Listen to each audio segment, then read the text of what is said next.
For example मुझे अब यहाँ पर अपनी कार को पार्क करना है, तो यहाँ पर एक बटन आता है जहाँ डायल मोड के साथ पी का बटन है।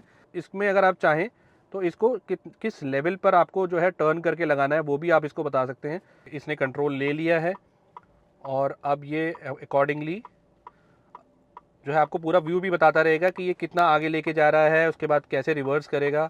आप यहाँ देख सकते हैं कि इसने कार को जो है वो पार्क कर दिया है बिल्कुल। 50 मीटर का ये जो है आपको वापस वहीं ले जाकर के कार को रोक देगा जहाँ से आप आए हैं। Reverse assist completed, back to you captain.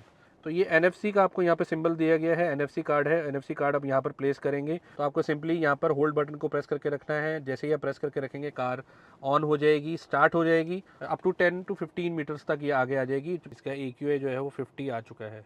Frequency dependent suspension है, यानी कि एज़ पर योर रिक्वायरमेंट उसके सस्पेंशन को किस तरह से होना चाहिए, बिहेव करना चाहिए। अगर मैं AC ऑफ कर दूंगा तो आप देख सकते हैं सीधा 165 से ये 188 पे चली गई। आज हमारे साथ है टाटा Harrier.ev और Harrier.ev के ऊपर आप ऑलरेडी डिटेल में वीडियोस बना चुके हैं। जब ये लॉन्च हुई थी, लॉन्च पे गए थे, मीडिया ड्राइव पे गए थे जहाँ पर हमने इसका रेंज टेस्ट किया था। वो सारे वीडियोस अगर आपने नहीं देखे हैं तो मैं डिस्क्रिप्शन में उनका लिंक दे दूंगा, वो आप जाकर देख सकते हैं। लेकिन अब ये गाड़ी हमारे पास एक लॉन्गर ड्यूरेशन के लिए आई है। ऑलमोस्ट एक हफ्ते से ज़्यादा हो चुका है मेरे पास गाड़ी है। सबसे पहले तो इसमें आपको 2 वेरियंट्स मिलते हैं, 65 किलोवाट आवर की बैटरी और 75 किलोवाट आवर की बैटरी, जिसमें आपको रेंज जो है वो वेरी करती है 450 से लेकर 525-30 के आसपास, जो प्रैक्टिकल रेंज मैं बता रहा हूँ आपको। प्लस इसमें आपको रियर व्हील ड्राइव और क्वाड व्हील ड्राइव यानी कि 2 व्हील ड्राइव और 4 व्हील ड्राइव दोनों ऑप्शंस आती हैं। प्राइसिंग जो स्टार्ट होती है वो 21,50,000 से एक्स शोरूम स्टार्ट हो जाती है। अगर हम ऑन रोड बात करें तो तकरीबन 22,90,000 या 23 लाख के आसपास आपको ऑन रोड डेली पड़ेगी बेस वेरिएंट।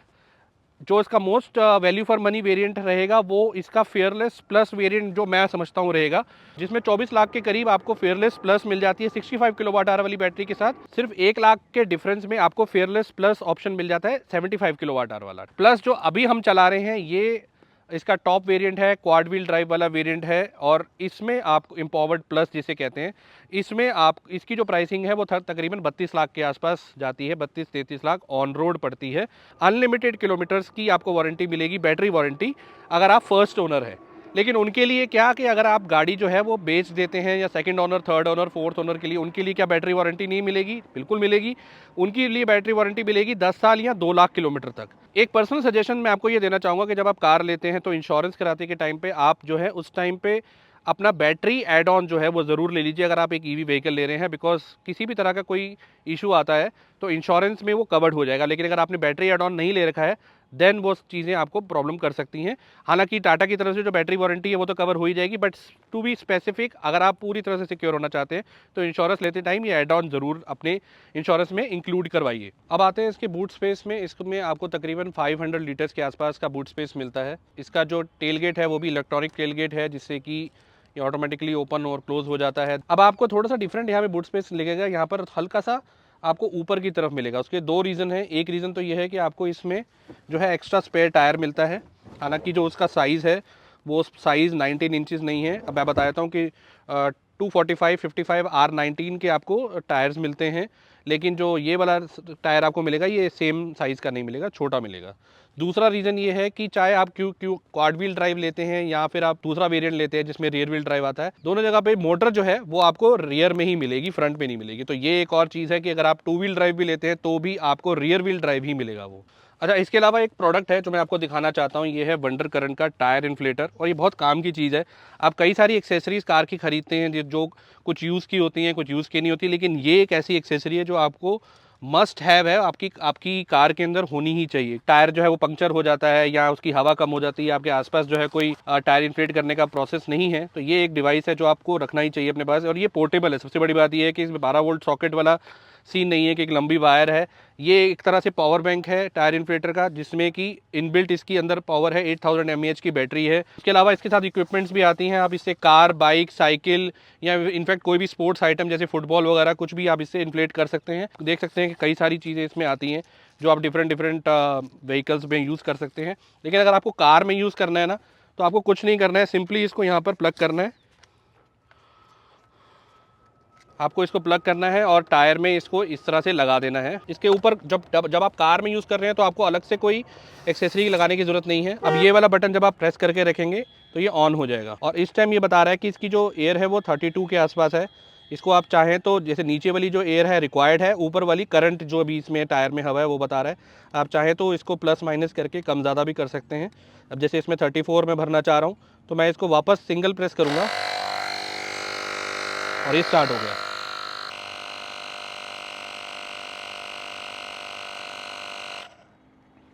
अब जैसे ही इस जितनी हमने इसमें सेट की है उतनी एयर जब ये फिल कर लेगा उसके बाद ऑटोमेटिकली ये स्टॉप हो जाएगा। ये बहुत ही यूज़फुल डिवाइस है जो मुझे लगा कि आपके साथ शेयर करना चाहिए। अगर आप भी ये प्रोडक्ट बाय करना चाहते हैं वंडर करंट की तरफ से तो आप नीचे डिस्क्रिप्शन में लिंक है, जाकर बाय कर सकते हैं। इनकी वेबसाइट से भी बाय कर सकते हैं, चाहे तो अमेजॉन से भी बाय कर सकते हैं। मैं दोनों लिंक जो है डिस्क्रिप्शन में डाल दूंगा। उसके अलावा यहाँ पर आपको जो है भारत एनकैप और ग्लोबल एनकैप दोनों में 5 स्टार रेटिंग मिलती है। भारत एनकैप में जो रेटिंग है वो एडल्ट और चाइल्ड सेफ्टी दोनों में 5 स्टार रेटिंग मिलती है। अब इसका चार्जिंग सॉकेट देख लेते हैं। 3 किलोवाट का जो पोर्टेबल चार्जर साथ में आता है। उसके अलावा आपके पास दोनों ऑप्शंस रहती हैं एसी डीसी चार्जिंग की। Fast charging up to 120 kilowatt तक सपोर्टेड है। अगर आप एक फास्ट चार्जर से चार्ज करते हैं तो 1 घंटे में 120 किलोवाट आवर के चार्जर से आप 10% से 100% चार्ज कर सकते हैं। लेकिन अगर आप इसका 7 किलोवाट वाला चार्जर यूज़ करते हैं तो आप 8 से 10 घंटे में इसका 10 to 100% कर सकते हैं। अच्छा, ये गाड़ी थोड़ी सी ऊंची है जिसकी वजह से आपको फुटबोर्ड जो है वो इंस्टॉल्ड मिलते हैं और ये एक अच्छी चीज़ है। लेकिन इसके अलावा अगर हम बात करें इसकी ग्राउंड क्लियरेंस की तो इसके साथ आपकी जो ग्राउंड क्लियरेंस है वो 200 mm की है। तो ये व्हीकल जो है वो 4x4 यानी कि क्वाड व्हील ड्राइव है। तो आप ऑब्वियसली जब इसके साथ ऑफ रोडिंग करेंगे तो आप डिफरेंट टेरेन मोड्स वगैरह यूज़ करेंगे। वहाँ पर 200 mm की जो ग्राउंड क्लियरेंस है वो मोर देन सफिशिएंट है। अब इसका मैं आपको एक बार रेयर सीट का थोड़ा सा ओवरव्यू दे देता हूँ। सबसे अच्छी चीज़ ये है कि इसमें आपको फ्लैट फ्लोर मिलता है बिकॉज ईवी व्हीकल है तो आपको किसी तरह का कोई हम सेंटर में देखने को नहीं मिलेगा। डोर है उसमें ठीक ठाक स्पेस आपको दिया गया है। 1.5 लीटर की आज तकरीबन बॉटल जो है वो आराम से आप रख सकते हैं। उसके अलावा आपको यहाँ पर ब्लाइंड्स भी मिलते हैं। आप देख सकते हैं कि ये इस तरह से आपकी प्राइवेसी के लिए काफ़ी यूज़फुल है। हेडरूम देख सकते हैं कि मेरी टर्बन के साथ भी हेडरूम जो है वो किस तरीके से आ रहा है। हालांकि इसकी जो पैनोरामिक सनरूफ है बिल्कुल पीछे तक आती है। उसके अलावा भी मेरे पास ठीक ठाक स्पेस है। बाकी आप देख सकते हैं मेरी हाइट के अकॉर्डिंगली यहाँ पर अंडर थाई सपोर्ट मुझे किस तरह से मिल रहा है। लेदर अपहोल्स्ट्री वगैरह की जो क्वालिटी है वो एकदम प्रीमियम क्वालिटी है। लाइट कलर में इसको डिज़ाइन किया गया है, डार्क कलर नहीं है। अगर शेड बंद भी है ना तो आपको क्लॉस्ट्रोफोबिक यहाँ फील नहीं होगा। आपको बॉस मोड मिलता है। आप चाहें तो आगे वाली सीट जो है उसको टिल्ट या जो है ड्रैग वगैरह कर सकते हैं पीछे से ही। 3 पॉइंट सीट बेल्ट मिलते हैं। प्लस आपको यहाँ पर आर्मरेस्ट मिलता है। आर्मरेस्ट में 2 कप होल्डर मिलते हैं और काफ़ी जो है कंफर्टेबल आपकी पोजीशन हो जाती है अगर आप इसका कप होल्डर वगैरह ओपन कर लेते हैं।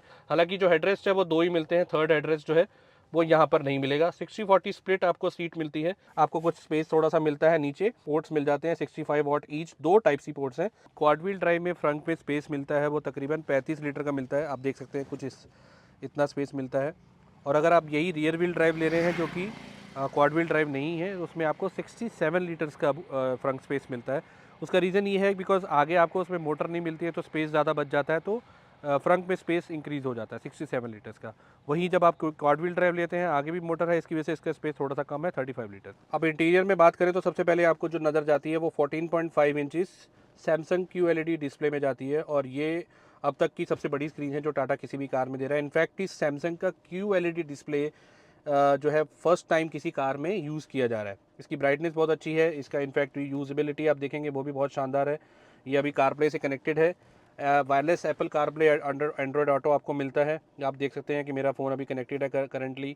जो इसका जो ओवरऑल आप फील देखेंगे वो बहुत बढ़िया है। प्लस आप ये भी देखिए 500 आसपास जो है AQA लेवल दिल्ली में है। लेकिन अभी हम थोड़ी देर भी अगर इसका शीशा बंद रखेंगे तो आप देखेंगे कि विद इन फ्यू मिनट्स इसका AQA लेवल जो है वो 50 से नीचे ले आएगा, which is very good. Because आजकल के वेदर में बाहर अगर आप ब्रीथ कर रहे हैं दैट मीन्स कि आप अपनी हेल्थ के लिए बहुत ज़्यादा हैज़ार्डस है। तो ये एक इंपॉर्टेंट फीचर है जो आजकल सारी कार्स में ऑलमोस्ट आने लग गया है जो थोड़ी भी प्रीमियम कार्स हैं।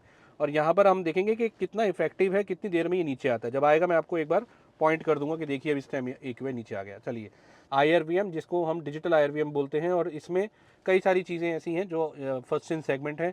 आप देख सकते हैं यहाँ पर व्यू भी आप चेंज कर सकते हैं, यानी कि ये फ्रंट रियर और मिक्स यानी कि फ्रंट और रियर दोनों का एक साथ भी दिखाता है। और ये सिर्फ दिखाता नहीं है, ये साथ साथ इसकी रिकॉर्डिंग भी कर रहा होता है। आप देख सकते हैं कि यहाँ पर सेकंड 29 सेकंड्स और रेड मार्क के साथ आ रहा है तो ये इसके रिकॉर्डिंग भी चल रही है। 64 GB की इंटरनल मेमोरी है। 128 GB अप टू एक्सपेंडेबल है। उसके अलावा QR कोड यहाँ पर दिया गया है। अगर आप इस QR कोड से कनेक्ट करते हैं अपने फ़ोन से यूज़र ID पासवर्ड डाल करके तो आप इसकी सारी फुटेज अपने फ़ोन पे देख सकते हैं। इनफैक्ट डाउनलोड भी कर सकते हैं। बट स्टिल अगर आपको ज़रूरत है तो आप यहाँ से इसको स्टॉप भी कर सकते हैं और ये नॉर्मल IRVM की तरह काम करने लगेगा। ड्राइवर सीट आपको इलेक्ट्रॉनिकली एडजस्टेबल मिलती है विद मेमोरी फंक्शन, यानी कि अप टू 3 मेमोरी फंक्शन आप इसमें सेट कर सकते हैं एज़ पर योर रिक्वायरमेंट। उसके अलावा फ्रंट सीट्स जो है वो वेंटिलेटेड सीट्स है। 3 ड्राइव मोड्स मिलते हैं, इको, सिटी और स्पोर्ट्स। अभी हम ड्राइव भी करेंगे, प्लस एक बूस्ट मोड भी आता है। और बूस्ट मोड में जब आप हैं तो आप उसको फिर कंपनी का जो क्लेम है वो ये है कि 0 to 100 वो 6.3 सेकंड्स में कवर कर जाती है। 6 टेरेन मोड्स आपको यहाँ मिलते हैं, जिसमें आप स्नो में, सैंड में, इवन की रॉक्स में, बहुत सारी जगह जो है वो टेरेन, ऑब्वियसली जब आप 4x4 मोड पे लग जाएंगे तो वो सारे मोड्स आपको यूज़फुल होंगे वहाँ पे। फिलहाल अभी हम नॉर्मल मोड में इसमें चला रहे हैं, सिटी मोड पे हैं। यहाँ पर ऑटो होल्ड और इलेक्ट्रॉनिक पार्किंग ब्रेक वगैरह सब आपको सेंटर कंसोल में देखने को मिल जाते हैं। अब इसमें इंफोटेनमेंट में मैं कुछ चीज़ें आपको दिखाना चाहूँगा। डॉल्बी एटमॉस, और डॉल्बी एटमॉस एक ऐसा चीज़ है जो मैं एक्सपीरियंस जो आपके साथ शेयर करना चाहता हूँ।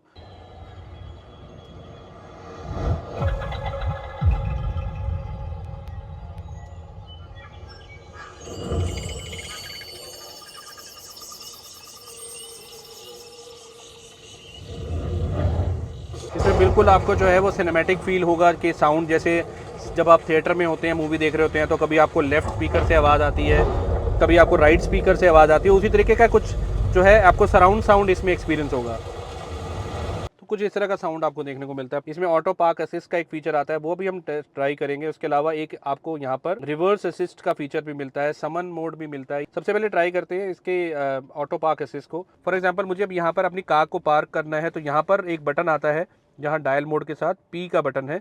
यहाँ पर आप उस पर क्लिक करेंगे। क्लिक करने के बाद ही वो सर्च करना शुरू कर देगा कि आसपास पार्किंग जो है वो कहाँ अवेलेबल है। यहाँ पर आपको एक बटन दिया गया है जिसमें कि अगर वो नहीं सर्च कर पा रहा है तो आप कस्टमाइज जो है अपने लेवल पे उसको एक स्पेस जो है वो बता सकते हैं। फॉर एग्जांपल जब आप यहाँ पे क्लिक करेंगे तो वो बता रहा है कि यहाँ ब्लू है। ब्लू का मतलब ये है कि वो यहाँ पर कार को पार्क कर सकता है। ठीक है, इसमें अगर आप चाहें तो इसको किस लेवल पर आपको जो है टर्न करके लगाना है वो भी आप इसको बता सकते हैं। मोड पे जब मैं क्लिक करूँगा तो ये इट टर्न्स ग्रीन। अब ग्रीन का मतलब है कि ये रेडी है इस जगह पे पार्क करने के लिए, और ये कह रहा है कि parking activated, please select one two continue, keep the brake pedal pressed.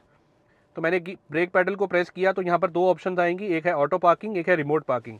अब ऑटो पार्किंग का मतलब ये है कि आप कार के अंदर ही बैठे हैं, ये खुद से कार को पार्क कर देगा। रिमोट पार्किंग का मतलब ये है कि आप कार से बाहर निकल जाएंगे और अपनी की फॉब की हेल्प से जो है कार को पार्क कर लेंगे। की फॉब वाला जो है वो सिमिलर है, बाकी सारा प्रोसेस सेम है। मैं ब्रेक पेडल हटा लूँगा और अभी इसका ऑटो पार्क असिस्ट जो है वो रेडी हो गया। आप देख सकते हैं ये इसने कंट्रोल ले लिया है, और अब ये अकॉर्डिंगली जो है आपको पूरा व्यू भी बताता रहेगा कि ये कितना आगे लेके जा रहा है, उसके बाद कैसे रिवर्स करेगा। 360 डिग्री व्यू की वजह हेल्प से आपको पूरा फ्रंट और रियर के कैमरे की हेल्प से आपको व्यू भी दिखाता रहेगा। एंड मेक श्योर कि आप जो है ध्यान दें कि गाड़ी कहाँ जा रही है। ऑब्वियसली पूरा 100% आप रिलाई नहीं कर सकते, हालांकि मैं इसको कई बार टेस्ट कर चुका हूँ और ये हर बार जो है बहुत ही तरीके से कार को पार्क कर देता है, कोई ऐसी दिक्कत आती नहीं है। आप यहाँ देख सकते हैं कि इसने कार को जो है वो पार्क कर दिया है, बिल्कुल एकदम जाकर के वहाँ पार्क कर दिया है। अब इसका रिवर्स असिस्ट टेस्ट करते हैं। जैसे फॉर एग्जांपल यहाँ पर एक सिनेरियो बनाते हैं कि यहाँ पे एक रोड है जो लेफ्ट की तरफ जा रही है। मैं थोड़ा सा व्हीकल को आगे ले जाता हूँ और यहाँ पर आगे आने के बाद मुझे रियलाइज़ होता है कि अरे यार ये तो गलत में आ गया है और यहाँ पर अब मुझे बैक लेना पड़ेगा। और कई बार ऐसी सिचुएशन होती है कि आपके पास गाड़ी को यू टर्न लेने का ऑप्शन नहीं है, आपको रिवर्स ही करना है। तो यहाँ पर आपको उसका एक असिस्ट मोड मिलता है। यहाँ पर आप जैसे ही आप क्लिक करेंगे को बोलेगा सिंपली आप keep the brake pedal press. आप जैसे ही प्रेस करेंगे कि रिलीज द ब्रेक आपको ऑप्शन देगा, और ये hands off auto steering is activated. 50 metre का ये जो है आपको वापस वहीं ले जाकर के कार को रोक देगा जहाँ से आप आए हैं। तो अभी जैसे कि आप देख रहे हैं कि ये ऑटोमेटिकली कार को रिवर्स कर रहा है, और जिस रोड से हम आए हैं उसी रोड पर ले जा करके 50 मीटर मैक्सिमम ये वहाँ पर ले जा करके कार को रोक देगा, और साथ साथ आपको ये दिखाता भी रहेगा कि ये कितना मीटर पीछे आ चुका है। मैं इसमें कुछ नहीं कर रहा हूँ, इसने पूरा कंट्रोल अपने हाथ में ले रखा है। कोई भी ऑब्स्टेकल आता है, किसी तरीके भी कोई ऐसे व्हीकल या कोई पर्सन आता है, ये वहीं पर अबॉर्ट कर देगा पूरा जो फंक्शन है, और आपको कंट्रोल दे देगा, कार को वहीं रोक देगा। लेकिन अभी आप बिल्कुल क्लियर है, पीछे कोई नहीं है। इनफैक्ट यहाँ पर इसी रोड से हम गए थे। जो ORVM इंडिकेटर्स हैं वो हर टाइम ऑन रहते हैं, चाहे आप ऑटो पार्किंग असिस्ट यूज़ कर रहे हैं या रिवर्स असिस्ट यूज़ कर रहे हैं। 5 मीटर्स, 4, 3, 2, 1, डन। ये वापस उसी रोड पर पे आपको लाके reverse assist completed, back to you captain. So ये इसने अपना काम कर दिया, अब आपको कंट्रोल इसने वापस दे दिया। तो ये कुछ चीज़ें हैं जो हमने इसमें टेस्ट करी हैं जितनी बार भी, और ये 100% हर बार जो है उसने एक्यूरेटली उसका जो है रिस्पॉन्ड किया है। उसके अलावा इसका की फॉब जो है वो कुछ इस तरह से आता है, आप देख सकते हैं कि की फॉब आता है, प्लस फिजिकल की जो साथ में आती है वो ऐसे आती है जो पहले आपको मिलती थी। कार अगर कहीं ऐसी जगह पार्कड है जहाँ पे दोनों साइड से कार जो है वो लॉक हो रखी है जहाँ पर आप दरवाज़ा खोल के बैठ नहीं सकते, तो आपको सिंपली यहाँ पर होल्ड बटन को प्रेस करके रखना है। जैसे ही आप प्रेस करके रखेंगे कार ऑन हो जाएगी, स्टार्ट हो जाएगी, और आपको ये वाला जो बटन है आगे और पीछे करने वाला, इस पर आप प्रेस करेंगे तो गाड़ी जो है अपने आप निकल के अप टू 10 to 15 मीटर्स तक ये आगे आ जाएगी। उसके अलावा यहाँ पर आपको एक और मिलता है, कार्ड मिलता है जिस पे Tata.ev है, और इस कार्ड की हेल्प से भी आप कार को लॉक अनलॉक ड्राइव कर सकते हैं अगर इन केस आपके पास की फॉब या की अवेलेबल नहीं है। तो ये NFC का आपको यहाँ पे सिंबल दिया गया है, NFC कार्ड है। NFC कार्ड आप यहाँ पर प्लेस करेंगे तो आप जैसे आप की फॉब यूज़ करते हैं उसी तरह से आप इसको यूज़ कर सकते हैं। अनलॉक करना चाहते हैं तो बी पिलर में सेंटर में जब आप इसको प्लेस करेंगे तो कार अनलॉक हो जाएगी। अभी हम जब कार में बैठे थे तो मैंने आपको दिखाया था कि AQI जो है 490 प्लस था, अभी AQI देखिए इसका AQI जो है वो 50 आ चुका है, और ये तकरीबन 40-50 के बीच में रहता है। अगर जैसे ही मैं अभी इसका विंडो ओपन करूँगा ना तो आप विद इन फ्यू सेकंड देखिएगा ये वापस 200, 300, 400 ऐसे क्रॉस कर जाएगा। ड्राइव स्टार्ट करते हैं। ड्राइव अगर आप देखें तो जब जैसे ही आप इसको डी मोड पे डाल के एक्सीलेटर पेडल प्रेस करते हैं तो आपको एक स्मूथ जो है इसका फ्लो मिलता है, यानी कि ऐसा कोई जर्क फील नहीं होता है, कोई झटका नहीं लगता है जो जनरली कई ईवी कार्स में हमें फेस करने को मिलता है कि एकदम से आपको जर्क फील होता है। नॉर्मल अगर आप सिटी में चला रहे हैं जिसमें आपको ऐसा कोई बहुत ज़्यादा जर्क की ज़रूरत नहीं है, पावर की ज़रूरत नहीं है, वहाँ पर बहुत स्मूथ ट्रांजिशन है, बहुत स्मूथली जो है ये एक्सीलरेट करती है। इसमें जो आपको सस्पेंशन दिए गए हैं वो उसका जो टर्म यूज़ किया गया है वो टाटा बताती है कि फ्रीक्वेंसी डिपेंडेंट सस्पेंशन है, यानी कि एज़ पर योर रिक्वायरमेंट उसके सस्पेंशन को किस तरह से होना चाहिए, बिहेव करना चाहिए, जब बहुत ज़्यादा स्टिफ होना चाहिए या बहुत सॉफ्ट हो जाना चाहिए, वो ऑटोमेटिकली खुद से एडजस्ट करता है। अगर रोड कंडीशंस इस तरह की हैं जिसमें ख़राब रोड कंडीशंस हैं तो वो ऑटोमेटिकली उसकी जो स्टिफनेस है उसको कम कर देता है, सॉफ्ट कर देता है। लेकिन यही जब आप एक स्मूथ रोड पे जा रहे हैं, प्लेन रोड पे जा रहे हैं, हाईवे पे ट्रैवल कर रहे हैं, वहाँ पर इसके सस्पेंशन को ये कुछ हद तक स्टिफ कर देता है ताकि आपको जो राइड है वो कंफर्टेबल ड्राइव मिले, और तो आपकी कार की स्टेबिलिटी के लिए भी वो सस्पेंशन जो है वो एक्यूरेटली काम करें। 4 ड्राइविंग मोड मिलते हैं। अभी करंटली हम लोग सिटी मोड पे चला रहे हैं। इको मोड पे भी अगर इसको मैं चलाऊं तो फॉर एग्जांपल जैसे मैंने इसको इको मोड पे कर दिया तो इकोनॉमी मोड एक्टिवेटेड। अब इको मोड में भी मुझे कोई खास प्रॉब्लम इसमें ड्राइव करने में नहीं लगी। कई बार क्या होता है जब हम ईवी को किसी भी ईवी को जब इको मोड पे चलाते हैं तो वो बिल्कुल परफॉर्मेंस जो है वो बैठ जाती है, वहाँ पर आपको फील होता है कि यार ये तो बिल्कुल ही चलाने में मज़ा नहीं आ रहा, एक्सपीरियंस ख़राब नहीं होता। आप अगर सिटी में चला रहे हैं, बम्पर टू बम्पर चला रहे हैं, तो वहाँ पर आप इको मोड यूज़ कर सकते हैं। डेफिनेटली उससे रेंज भी आपको ज़्यादा मिलेगी। प्लस इसमें आपको 4 रीजन मोड्स मिलते हैं, 0, 1, 2, 3। 0 का मतलब कम्प्लीटली ऑफ, यानी कि रीजन आपका बिल्कुल काम नहीं करेगा। ये जनरली आप वहाँ यूज़ कर सकते हैं जहाँ पर आप हाईवे पे चला रहे हैं, आपकी ब्रेकिंग बिल्कुल ज़ीरो है, वहाँ पर आपको एक रेंज अच्छी निकालनी है, तो वहाँ पर आप रीजन को बिल्कुल ऑफ रखिए। अगर उसके अलावा जब आप सिटी में चला रहे हैं, डिपेंडिंग अपॉन कि किस तरीके का ट्रैफिक है, वहाँ पर आप रीजन को एडजस्ट कर सकते हैं। जैसे फॉर एग्जांपल अगर आप बम्पर टू बम्पर चला रहे हैं तो आप इसके रीजन लेवल को यहाँ पे L3 पे कर सकते हैं। L3 पे करने का मतलब है जैसे ही आप एक्सीलेटर पेडल को प्रेस कर जब छोड़ेंगे तो ये ऑटोमेटिकली ब्रेकिंग करेगा। हालांकि ये सिंगल पेडल ड्राइव से बहुत हद तक क्लोज है, लेकिन आप इसको एग्जैक्टली सिंगल पेडल ड्राइव नहीं बोल सकते। जो रीजन मोड्स हैं वो उसको चेंज करने पर आपको यहाँ पर आपके डिजिटल क्लस्टर में रेंज भी चेंज होती हुई दिखेगी। फॉर एग्जांपल अभी L3 है तो आप देख सकते हैं कि रेंज 170 दिखा रहा है, और यहाँ पर अगर मैं इसके कम करूँगा और L2 करूँगा, L1 करूँगा तो आप देख सकते हैं रेंज भी अकॉर्डिंगली कम और ज़्यादा हो रही है। अगर मैं AC ऑफ कर दूंगा तो आप देख सकते हैं सीधा 165 से ये 188 पे चलेगी विद 39% जो SOC लेफ्ट। तो कितना डिफरेंस आता है ये आपको रन टाइम पे जो है रियल टाइम में आपको बताता है, अगर आप इसका AC ऑन ऑफ करते हैं, रीजन को चेंज करते हैं, या इनफैक्ट ड्राइव मोड्स भी जो है वो चेंज करते हैं। सेंटर में जो आपको डायल मिलता है इसमें आपको कई सारे टेरेन मोड्स मिलते हैं। जनरली हम लोग इसको जब नॉर्मल सिटी में चलाते हैं तो नॉर्मल मोड में चलाते हैं, लेकिन उसके अलावा sand mode, ice mode, rock mode और बहुत सारे मोड, 6 डिफरेंट मोड्स आपको मिलते हैं, जिससे कि आप उसकी हेल्प से कार को डिफरेंट मोड्स में यहाँ ट्रैवल कर सकते हैं। और मैंने अभी बीच में भी बताया था कि हमने जब ऑफ रोडिंग की थी तो हमने इसके सारे मोड्स जो टेस्ट किए थे, और ये एक्चुअल में फंक्शनल है। ये गिमिकी फीचर्स नहीं है, गिमिकी मोड्स नहीं है कि सिर्फ देने के लिए आपको for the sake of giving those terrain modes आपको दे दिए गए हो, जब एक्चुअल यूज़ में आएगा तो वो काम नहीं करेंगे। एक्चुअल में वो काम किए थे जहाँ पर बिल्कुल कीचड़ में या रेत में उस गाड़ी को फंसा दिया गया और वहाँ से उस टेरेन मोड की हेल्प से वो कार जो है वो निकल के बाहर आ गई इजीली विदाउट एनी इशू। अगर इसकी जगह और भी कोई भी एक गाड़ी होती तो वो डेफिनेटली वहाँ पर फंस जाती। एडास लेवल 2 जिसमें आपको मिलता है, और अच्छी चीज़ मुझे ये लगी कि ये बिल्कुल ही इंडियन कंडीशंस के अकॉर्डिंगली इसको कस्टमाइज़ थोड़ा सा किया गया है कि जब आप बहुत फ्रीक्वेंटली लेन चेंज करते हैं या फिर आप ड्राइव करते हैं तो ये बहुत ज़्यादा इंटरफेयर नहीं करता है। जनरली हमने देखा है कि एडास लेवल 2 में ना इंटरफेरेंस बहुत ज़्यादा होती है। जनरली जैसे ही आप अपनी लेन से बाहर जाते हैं तो वो आपको आपकी स्टीयरिंग को राइट करने लगता है या आपको सिग्नल दिखाने लगता है। दिखाता ये भी है, वो सारी चीज़ें ये भी करता है, लेकिन एक लेवल तक करता है, बहुत ज़्यादा इंटरफेरेंस नहीं है। प्लस इसकी ब्रेकिंग भी बात करें तो ब्रेकिंग भी इंडियन कंडीशंस के अकॉर्डिंगली कस्टमाइज़ की गई है। बहुत हार्श ब्रेकिंग नहीं है, जिससे कि जब आप ब्रेक प्रेस करते हैं तो ऐसा नहीं कि एकदम झटके से गाड़ी रुक जाती है। ये बहुत स्मूथली रुकती है और आपको डिपेंडिंग अपॉन योर स्पीड, आप कौन से मोड पे हैं, आप कहाँ चला रहे हैं, उसके अकॉर्डिंगली आपकी ब्रेकिंग जो है यहाँ पर बिहेव करती है। इसमें जो स्टीयरिंग आपको मिलता है, ये 4 स्पोक आपको स्टीयरिंग मिलता है, इलेक्ट्रॉनिक स्टीयरिंग है, और इलेक्ट्रॉनिक स्टीयरिंग की वजह से इसका जो रिस्पॉन्स है वो काफ़ी एक्यूरेट है। हालांकि अगेन जब हमने इसको फर्स्ट टाइम ड्राइव किया था ना, वहाँ पर मैंने एक चीज़ ज़रूर बोली थी कि इसके जो रिस्पॉन्स है वो नेक्स्ट परफेक्ट है, यानी कि थोड़ा सा लैग हल्का सा है। लेकिन अभी जब मैं इस कार को ड्राइव कर रहा हूँ तो ऑनेस्टली स्पीकिंग जितने दिनों से मैं ड्राइव कर रहा हूँ, मुझे या तो उसमें इम्प्रूवमेंट किया गया है। ऑब्वियसली ये सारी चीज़ें जो हैं ये आपके सॉफ्टवेयर के थ्रू अपग्रेड करके इसको इम्प्रूव किया जा सकता है, और वहाँ से ये चीज़ें इम्प्रूव कर दी गई हैं। बिकॉज ये काफ़ी मीडिया हाउसेस के बाद ये मीडिया कार है जा चुकी है, कई लोगों ने फीडबैक दिया होगा, इनफैक्ट कस्टमर्स ने भी फीडबैक दिया होगा, तो वहाँ से फिर ये चीज़ को इम्प्रूव किया गया। और अब जो स्टीयरिंग है, इसका जो रिस्पॉन्स टाइम है, इसका जो रिस्पॉन्स है, काफ़ी एक्यूरेट मुझे लग रहा है एज़ कम्पेयर टू जब 3 महीने पहले जब ये कार लॉन्च हुई थी तब हमने वहाँ पर चलाया था। प्लस अगर आप देखें यहाँ पर जो आपको कमांडिंग पोजीशन मिलती है, उससे जो सामने का व्यू है ये काफ़ी अच्छा आता है। आपको बोनट का बिल्कुल लेफ्ट और राइट का जो एंडिंग पॉइंट है वो पूरा दिखता है। कोई ऐसा नहीं लगता है कि आप इतनी बड़ी गाड़ी, इतनी हैवी कार चला रहे हैं, बिकॉज ऑफ दी पोजीशन और जो आपकी हैंडलिंग है उससे आपको एक ऐसा फील आता है कि आप एक नॉर्मल कार चला रहे हैं, उतनी बड़ी गाड़ी चला रहे हैं, ऐसा फील नहीं आता है। इसमें जो हैंडलिंग की बात करें, कार की जो ओवरऑल स्टेबिलिटी की बात करें, मैन्यूवरिंग की बात करें, बहुत अच्छी मैन्यूवरिंग है।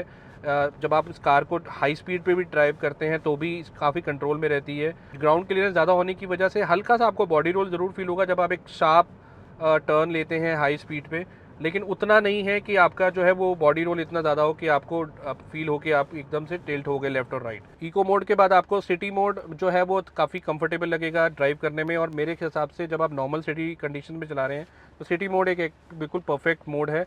उसके अलावा स्पोर्ट्स मोड और बूस्ट मोड, लेकिन बूस्ट मोड आप तभी एक्टिवेट कर सकते हैं जब आपकी कार की एसओसी जो है वो 50% या उससे ज़्यादा हो।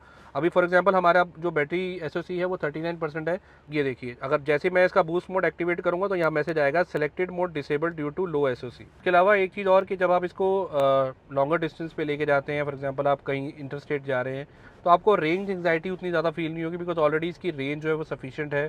450 प्लस किलोमीटर्स की रेंज आपको मिनिमम मिलती है जब आप चाहे रियर व्हील ड्राइव लेते हैं या क्वाड व्हील ड्राइव लेते हैं।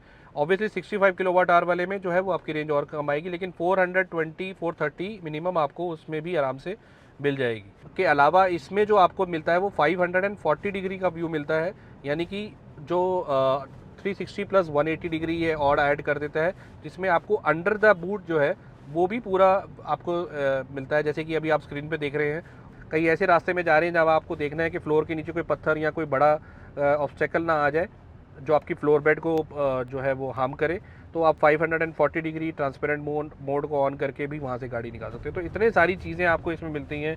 प्राइसिंग की बात करें तो प्राइसिंग भी जो है वो काफ़ी कम्पिटिटिव रखी गई है। 21,50,000 से इसकी जो है वो शुरू हो जाती है। ऑब्वियसली वो सारे फीचर्स जो अभी हमने डिस्कस किए सारे आपको बेस वेरिएंट में नहीं मिलेंगे, लेकिन बहुत हद तक कई सारी चीज़ें आपको उसमें मिलती है। जैसे सैमसंग का QLED डिस्प्ले आपको सिर्फ टॉप वेरिएंट में मिलेगा एम्पावर्ड प्लस में।